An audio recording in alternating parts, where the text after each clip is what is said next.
All right, everybody, how you all doing? I hope everybody is doing fine. Welcome to this month's version of Let's Talk. I We were scheduled for last week, but my church was on a civil rights tour in Selma, Montgomery, and Tuskegee, Alabama, and so I was going to try to get it done in the hotel room, but my setup have a lot of stuff going on, a lot of screens, and so it was difficult to pull it off in the hotel, and so we just pushed it over to this week. But hey, Irma, how's it going? And I just want to welcome everybody. If you all do me a favor, go ahead and share the post. And we this conversation right here is to just really just share some insight. I'm reading on this platform right here. I can see your comments directly in front of me, and so I don't have to look for them. And so if you comment, I can see your comments quickly and respond to your comments. But we try to have real conversations that hopefully you all, after it'll spur up something you all to go and have other conversations with people. The Bible says, "My people perish for the lack of knowledge," and so we have to do. Thank you, Dr. Cole, for sharing it. I appreciate it. And thank you, Irma. And so my people perish for the lack of knowledge. And so we really try to expose ourselves to knowledge. And in that exposure to knowledge, we hope that we share that knowledge and spread it throughout our community. So many times we give up. Terrence, thank you for sharing the post. I appreciate it, brother. So many times we get overwhelmed by what it appears and what the media tells us we are, and when we kind of give up on ourselves and give up on our community, we're not as bad off as people try to tell us that we are. But it's a scheme, it's a plan, to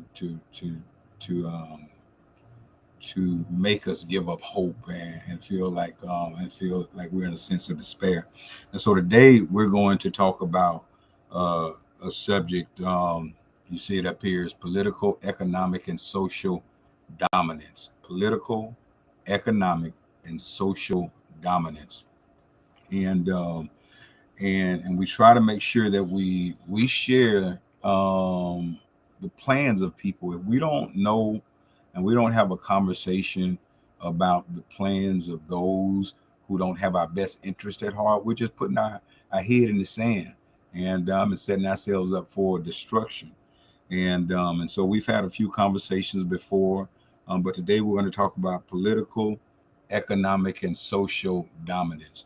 Had an opportunity in the last month. Had a few books that I've had the opportunity to read. Had an opportunity to read a book. Edwards, what's going on, man? Good to see you. William McWilliams, how you doing? Daryl White, good to see you. Had an opportunity to read a few books that I do it to kind of keep myself sharp. And I read a book on the life of Stokely Carmichael, and and that was very informative. Showed how he and other leaders in different segments of the Black community, how it's how forces attempt to separate us, and just talked about the work that he did, the background that he came from. And also had a chance to read, and I'm still reading it, but Project 1619, and really talked about some things that were going on that kind of provoked this conversation that we're going to have today. And I challenge each one of you to. And one good thing about it, they have the audio books to where that even just while you're driving, you can listen to those books. So while you're sitting and relaxing, I listen to them while I'm working out in the gym and things like that, and just get that information. But today we're dealing with political, economic, and social dominance. Uh, let me do a few definitions. So, dominance. When I think of the word dominance, it's the power and influence over others. Power and influence over others. That's what dominance is. Power and influence over others. Now, we have to be real with ourselves. Sometimes we're so afraid of of offending people. We're we're we're we're at the point to where we're afraid of offending people that benefit from our demise. People that quietly watch weights being placed on our shoulders, unnecessary weights, and they benefit from it quietly. And but we've been taught so much to make sure that we don't make people uncomfortable, and so we're afraid to speak out. But there are people and there are forces um, that that have complete intentions to dominate, mean to have dominance, I mean, to have power and influence over others in this country. And it's not just America. It literally it comes from it's a European thing. But the Europeans that came over to America, they brought that with them.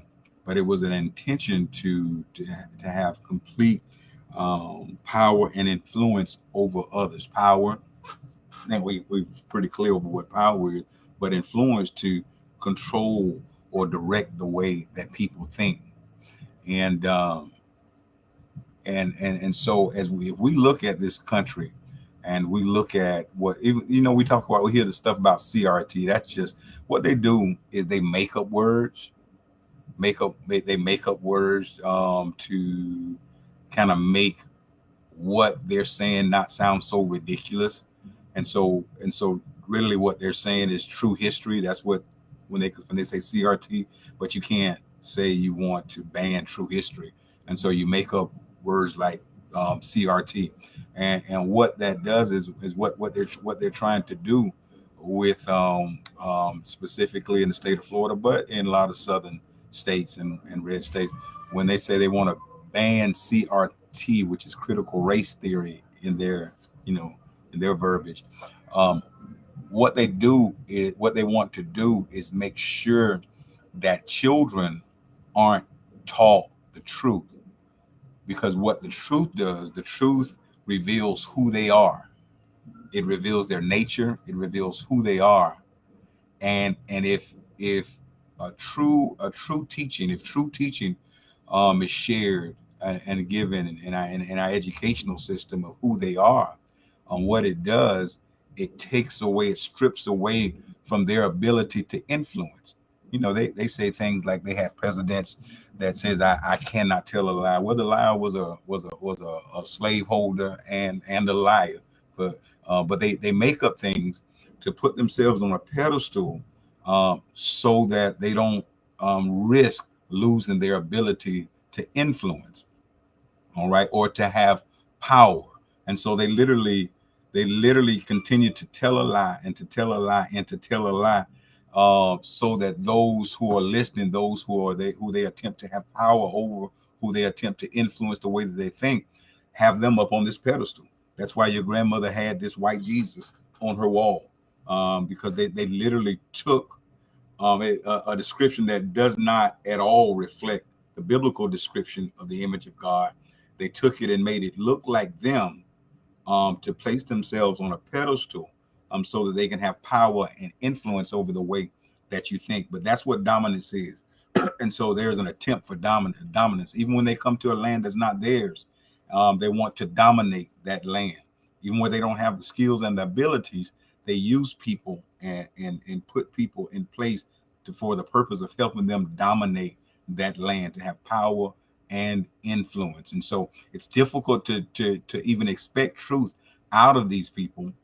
It's difficult to expect truth out of them because the intentions are to dominate.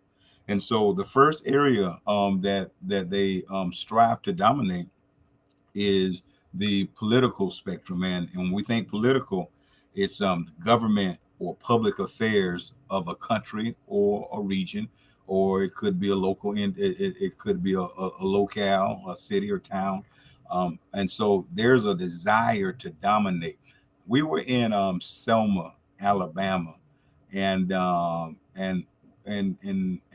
wife and I had been there before, and we did a tour, and we wanted to take the church back. But it's when you're in Selma, one of the brothers, he said that when he came over the Pettus Bridge, it looked as if he was driving into a museum, like nothing had changed.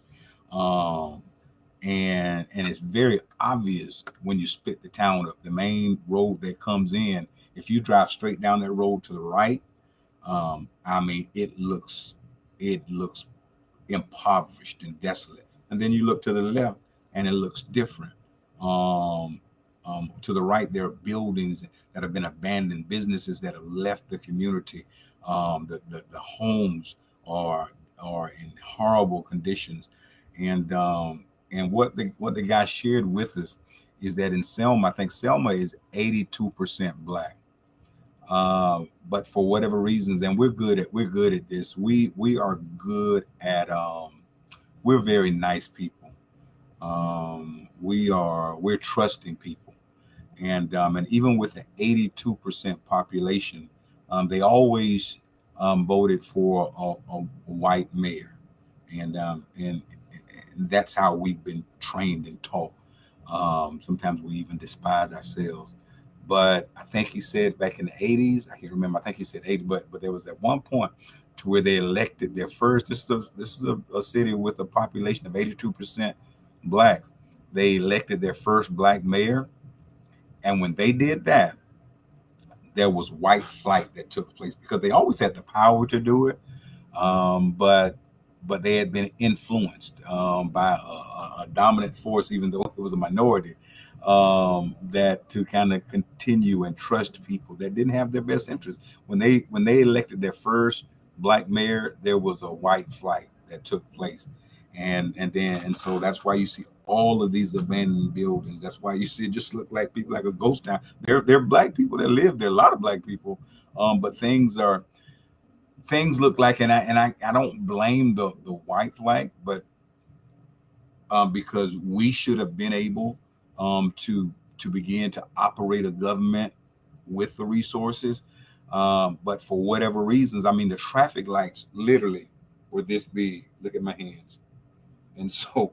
I mean, the traffic lights look like they came from the night. Looks like if I wanted to change a traffic light, a whole traffic light, I could have stood on a ladder, held a traffic light in one hand and the wrench in the other hand. That's how small they were. They looked like they were straight out the '60s, and much of it looked like that. But the reality is, if you have political, when you have political control, you have tax revenues coming in, you have a system. But almost like I don't know if you're familiar with the Haitian Revolution. With the Haitian Revolution, Haiti, they rose up and they fought against slavery, and they won. They took control of their country, and over the French, and but then the rest of the European world starved them out, and so that's why they suffer like they do, because they were starved out by the rest of the European world, literally cut off to starve and to die. And when I looked at Selma, it looks like they were starved out. But we have to understand, and we have people within our own community that does not want to take part in the politics.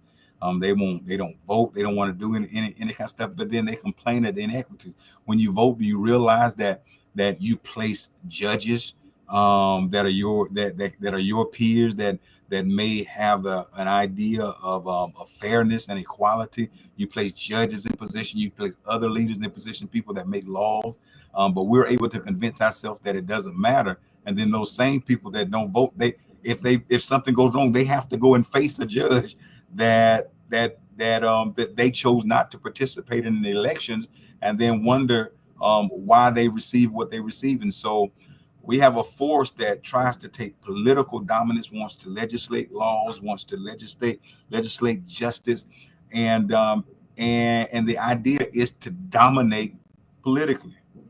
Dominate politically. We have people in our community that don't want to serve on juries, and many of our people that go, they have a jury that does not look like them, and things are stacked against us because we don't understand that there's a desire for political dominance.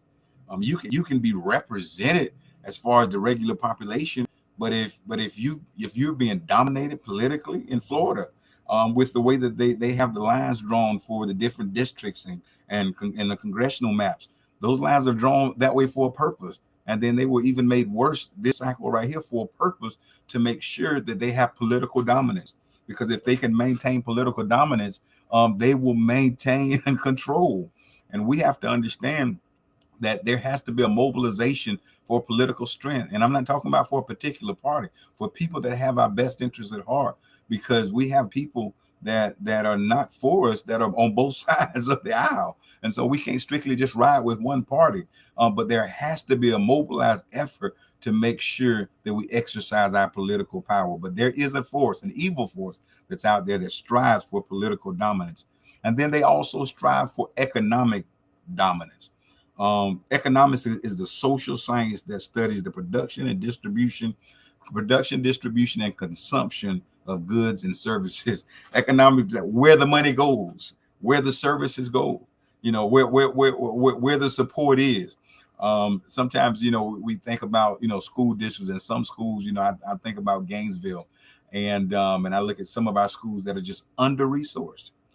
Some of our schools that don't have the same type of resources as other schools, don't have the same type of capacity as other schools, and it's neighborhoods that are under resourced. The east side of Gainesville does not receive the same. You have people that do it all the talking, the mayor and all those people. They do a lot of talking about the neighbors and stuff like that. But you have to look beyond all the verbiage. Don't get caught up in people's words. Look at what people do. Look at people's action. Look at where they invest their money. They throw crumbs one direction, and then they invest real capital in other directions. And we get so excited about the crumbs, we act like Judas. We'll sell each other out for the crumbs. And but there's a segment of our society that they strive for. They strive for economic for dominance of economy, to dominate the economy. I want to have full control of the economy. They want to own the businesses. I shared at the stuff after George Floyd, a lot of things were going on, and while everybody else was losing their mind, I was like, this is the time right now to where we need to be thinking about starting our own. We're starting our own. People upset and because Target and AutoZone and all these places are being targeted. Okay, but if a void is left in your neighborhood, this might be time to start your own, to begin to build wealth, to begin to build net worth. And but there's a segment of our population, they're in it for economic dominance. The banking system, the banking industry, they're quick to loan. They'll give you all the money you want to go and buy a car, because you're gonna not build any wealth. You're not gonna get any kind of economic. I can drive the fanciest car in town, but it does not give me any kind of economic power. But if I go and purchase a home, if I go and start a business that's productive and that creates revenue, then I begin to have economic power. And so the banks, they'll give you what you need to go and place your money into something that's not an asset, something that decreases in value, but something that's going to give you economic strength. They're not so willing to help our people out, or to give our people the same type of access that they give others, because there's an evil force that's hell bent on economic dominance. And when they're in the government, they direct real monies to places, and real investments to places to where those areas. And so there's certain parts of town to where there's certain things that adds value to your home. And then there's certain things, when those things aren't there, it takes away value from your home. When there's not grocery stores, when there's not schools, over in Duval Heights, the neighborhood where I grew up, there was a school over there, Duval Elementary School. That's where I went to school. I mean, and that's a huge neighborhood. That's a large neighborhood. Well, there's not even a school over there anymore. And the school district is not even concerned. I had a big idea that we have a very successful charter school called Care and Sharing here in Alachua County. And so I was dealing with the superintendent and trying to put pressure. Hey, we got this big empty building. We're using it for after school things, but we need a school where education takes place. And while the district is failing our children, and the achievement gap is one of the largest in the state, we have a school that's excelling and caring and sharing with the same population. And so let's allow caring and sharing a site to educate our children. And but then some folk got in my way, and some of our own people got in my way, and threw threw a grenade in that. And then what they were working on when the superintendent got fired, a halt got put to that. And but that's a huge neighborhood with no school and a huge, and so that means that those homes in that area that are so far away from the schools, that takes away from the value.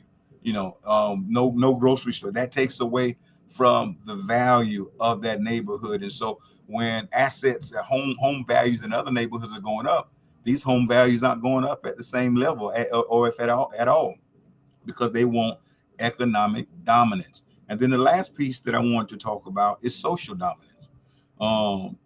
Social dominance is it's the organization of a society, how society is organized. We're in a very capitalistic society, and people make excuses for the need for capitalism. In capitalism, there has to be someone on the bottom, and even our people, they get caught up in these circles, and because they think they're building relationships and they're getting crumbs, the fact that you have to step on somebody to get ahead. Let me tell you what capitalism is. Capitalism is when folk who come to a different country, come to the United States, they came over here and literally they literally came in and attempted to dominate and take over a place that was already inhabited, and lied as if they discovered something that was not there. Okay. They came with all kind of sickness and disease, and many of our indigenous brothers and sisters that were here began to die off because these people come with these diseases. They come in with lying and deception, and they began to, but they still didn't have the sense to cause the land to be productive. And so what they did is they went in and began to participate in the slave trade. They didn't have the abilities themselves. And so they went and began to offer money, and to begin to take their guns and take humans that God created, and to come over and to be their property and call them property, and to build this country, to build their buildings, to farm their land. And so things like cotton, that was our people, but that was free labor. I mean, can you imagine running a store and you don't have to pay the employees that their property, but those employees that's value, those are assets to you. Cotton, sugar, all those kind of things. And then up north, that it moved into an industrial age, but they still needed our expertise to be successful. That's what capitalism is. Somebody has to be on the bottom in capitalism. Somebody has to be the one that's being stepped on and being stepped over for capitalism. And so, because that's the way our society is set up. And even when you look at mass incarceration, they went from slavery to the 13th Amendment that you thought was good, but what it did is said that if somebody is in jail, is put in jail, they're property of the state. They're just like a slave again. Okay, so now you make rules and you make laws. I mean, that's the whole reason that the police force was made. The police force was made so that you can capture and imprison Black people, and then now you have free labor, and you have people that became rich off of the work of Black people. They gained wealth. You have people now that are still enjoying that wealth because of the way that society was structured.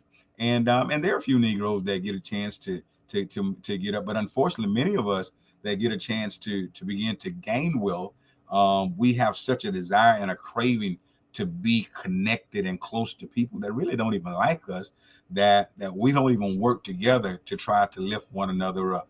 I say all of this right here when I say that there are people that strive for dominance in the political arena, the economic arena, and the social arena. And that's their desire. We need to know that. We need to see that. We need to open our eyes and see that desire. When you hear your politicians, I want you to think about what they're trying to do. When they try to control who gets in and who doesn't get in. Right now, I mean, they get us so divided. They get black men and black women divided. They come in and they'll hug one group and say you have to deny the other group. And this right here, they'll hug and they get us so divided. But in the end, doesn't matter red or blue, Democrat or Republican, whatever they call themselves, it's still an effort to maintain political dominance, economic dominance, and social dominance. We have to know this, but then we also need to know that we can do all things through Christ. Despite the barriers,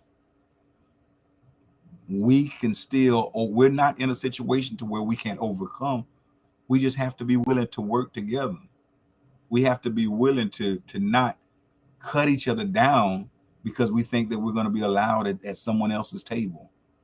Cut the other one's feet from under them because we think that someone else is going to embrace us. We have the ability to do this. When we learn to operate in excellence, when we learn to support one another, we can flip the table. We can turn the table. We can begin to focus, not be tricked and bamboozled by either the outright haters, the ones that we know can't stand us, and they're white supremacists, and their policies show it, but they throw crumbs at us to get us, or the ones that try to put their arms around us, but then try to get us to support all of their issues, and when their issues become accepted, and then they forget all about us. We got to stop being bamboozled. We got to learn how to stick together. If we ever learn how to stick together, we ever learn how to come in one place on one accord, there's nothing we can't accomplish. But we got to stop being bamboozled. Well, my talk is only 30 minutes, and I'm about 2 minutes away. I want to encourage everyone, if you got something out of this right here, watch it again with a friend and have a conversation. Forward it to somebody. But let's begin to have these conversations because we are too intelligent. We're too intelligent. They try to tell us that we're lazy, but we built the country. They try to tell us that we built the country. We raise your children. You hate us, but our women breastfed your children. You hate us, but your men, they raped our women. We can't be divided, you all. There's a force out there that's trying to divide us, and we can't allow that force to divide us. Black men, black women, get out of all that mess, out of all that stuff, that toxic talk to where our men, we think that we dominate our women, that toxic talk to where our women think our men are not relevant. Get out of that, y'all. These people they don't care about us. I ain't saying that everybody is that way. But the ideal, and when we were in Montgomery, the thing that God told us when we watched and listened to the horrible stories of lynching and the way that these people that call themselves Christians, they would publish in the newspapers. That's how they were able to get their numbers and find about the people, because they would publish it in the newspaper. And we're gonna hang, whatever nigger on this day at this time, after church, and they would all come out in their Sunday best and watch the hanging. But it was more than just the hanging. What they would do with men, they would castrate them right there in front of everybody. This was their entertainment, church folk. That they're trying to get an idea of dominance, that you're inferior. They would castrate them or humiliate them, and then hang them with the women and children. I mean, the things that they would do before even the hanging took place, because they were trying to cause us to operate in a spirit of weakness, fear. That's not us, you all. That's not us. We're strong enough, but we have to learn how to function together. All of us are not going to do it. There's going to be some Judases. There's going to be some people that just can't see it. They don't want no part of politics, understanding that we have to have political strength. Not political strength to unite with other people, but political strength on our own. We have to have it. We have to have economic strength. We can't go out and all of our money spending on stuff that does not retain value. We can't do it. We have to have the kind of strength to where we can begin to shape our society. We begin to say what our society looks like. We have to do it, y'all, and we can do it. We can do it, but we have to stop allowing people from the story that I was telling you about in Montgomery, what the guy said is that they were so brutal in how they did it, the lynching. And it said that they were so brutal because it was in their nature. They did it to one another. I mean, these are people without souls. They did it to one another. They did it to one another because it was in their nature. And they'll keep doing it to you if you ever threaten the political, economic, or social dominance. But why would you pass on a world to the next generation that allow people that does not have your best interest to continue to have political, economic, and social dominance? Let's come together, even if you don't see the masses. 3 come together and begin to make a difference. And somebody else sees the difference that you're making, you'll pick up 3 or 4 more. And after a while, we'll be able to place this world in the hands of our children, knowing that we did our best to give them a better situation. All right, we're out of here. We're always the first Tuesday of the month. We changed it over this month because I was doing the Civil Rights Tour last week. But y'all, we can do this thing, y'all. We can do this thing, but we have to come together. God bless you. Share the post and have a great one. Thank you, Irma. Thank you, Terrence. Thank you, Byron. God bless you all.